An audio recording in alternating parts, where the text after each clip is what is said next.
Welcome back, my dear students. As you know, similarities theorem are not there in syllabus, but their application is there in syllabus.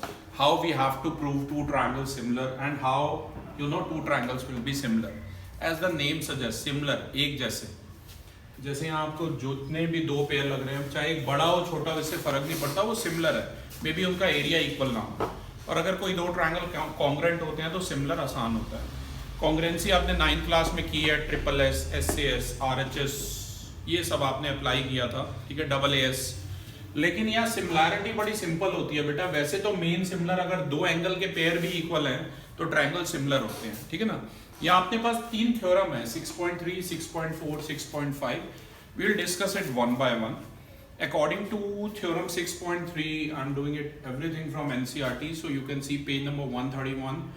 Theorem 6.3 says, if in two triangles corresponding angles are equal, then their corresponding sides are in the same ratio or in same proportion, and hence the two triangles are similar. I repeat, इनके proof नहीं है, पर आपको पता होना चाहिए कैसे हुए हैं. यहाँ दो triangles हैं ABC और DEF, इनके angles equal given है. AD के equal है, BE के इक्वल है, CF के इक्वल है. पर ऐसा जरूरी नहीं है कि ऊपर वाला ही होगा. अभी हम कुछ क्वेश्चन करेंगे उसमें AF के भी इक्वल हो सकता है. और सिमिलर, जैसे कॉन्ग्रेंसी में हम नेम लिखते हुए ध्यान रखते थे, वैसे इसमें भी ध्यान रखना है, ठीक है. अभी मैंने एक सिंपल सा यहाँ पर एग्जांपल दिया है जिसमें दो ट्रायंगल है ABC और DEF, कॉरस्पॉन्डिंग एंगल इक्वल है, AD के इक्वल है, BE के इक्वल है और CF के इक्वल है. अगर बेटा ऐसा है तो ट्रायंगल AAA से सिमिलर होंगे. आई रिपीट, अगर आपको दो ट्रायंगल सिमिलर करने हैं तो AA भी चलेगा. मतलब किन्हीं दो एंगल्स के पेयर दोनों डिफरेंट ट्रायंगल्स में इक्वल होने चाहिए. क्योंकि 9th में एक थ्योरम थी, अगर आपको ध्यान हो तो, कि अगर दो डिफरेंट ट्रायंगल में two pairs of angles are equal तो third would be automatically equal. ये 9th क्लास में एक थ्योरम थी, RD में थी, NCERT में नहीं थी. तो बेटा AAA से ये सिमिलर हो जाएंगे. और अगर कोई दो ट्रायंगल सिमिलर होते हैं तो उनकी साइड्स की रेशो प्रोपोर्शन में होती है. यानी कि AB अपॉन DE. अब AB के साथ DE ही लिखना, कहीं AB के साथ DF मत लिख देना, ठीक है.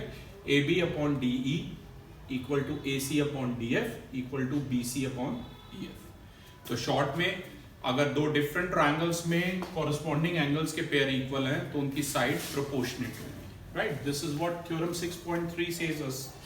Now theorem 6.4, my dear student, it is on page number 132 in NCERT.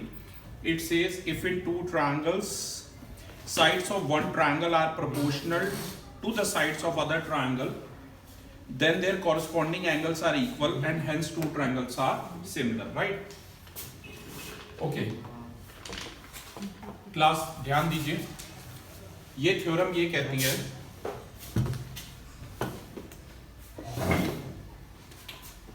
एक सेकेंड,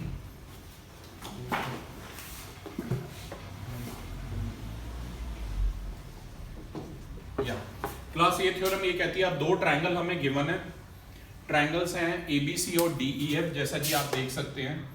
गिवन है AB upon DE equal to AC upon DF equal to BC upon EF. यानी कि साइड्स प्रोपोर्शनेट है. आई रिपीट, साइड्स प्रोपोर्शनेट है. तो हमें ये prove करना है. प्रूफ वगैरह तो हट ही गया है, मेन हमें ये समझना है कि अगर साइड प्रोपोर्शन है नेट है SSS से, ठीक है ना, साइड्स अगर प्रोपोर्शनेट है, ये हमें गिवन था, AB by DE equal to AC by DF equal to BC by EF. ये अगर हमें गिवन है तो SSS से इनके कॉरस्पॉन्डिंग एंगल भी इक्वल होंगे. यानी कि एंगल A जो है वो D के इक्वल होगा, B E के इक्वल होगा और C जो है वो F के इक्वल होगा. मैं इसलिए यहाँ पर मार्किंग नहीं कर रहा क्योंकि हमें प्रूव करना है.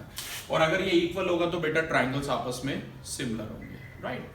Now last but not the least, theorem 6.5 on page number 134 says, if one angle of a triangle is equal to one angle of the other triangle and the sides including these angles are proportional, then the two triangles are similar.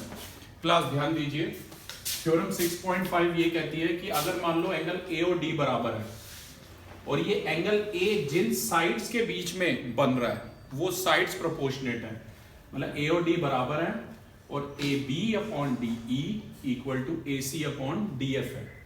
अगर ऐसा है तो S से triangle similar हो गए. अब कोई question ऐसे आएंगे उनमें A और D नहीं होगा. मान लो ऐसे हो, AB upon DE equal to AC by DF हो और एंगल B और E बराबर हो तो ट्रायंगल सिमिलर नहीं होंगे। दो साइड के बीच वाला एंगल, जो साइड्स प्रोपोर्शनेट है उनके बीच वाला एंगल इक्वल होना चाहिए। तो क्लास सिमिलैरिटी नेक्स्ट वीडियोस में हम डिस्कस करेंगे इसके questions. In the mean time please remember triple S, triple AA and SAS, right? Thank you everyone.